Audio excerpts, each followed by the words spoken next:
అమ్మాయి గురించి బ్యాడ్గా మాట్లాడుతున్నారంటే రెండే రెండు, ఇద్దరే ఇద్దరు. ఆ ఇద్దరు ఎవరో చెప్పనా? ఒకటి పొందలేని మగాడు, రెండు తనతో సమానంగా రాని ఆడది.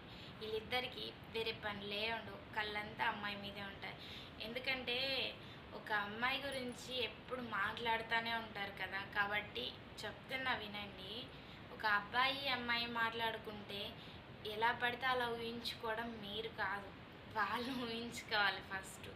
ఎందుకంటే ఒక అబ్బాయి ఒక అమ్మాయి కలిసిపోయినాక వేరే ఎవ్వరూ ఏం చేయలేరు.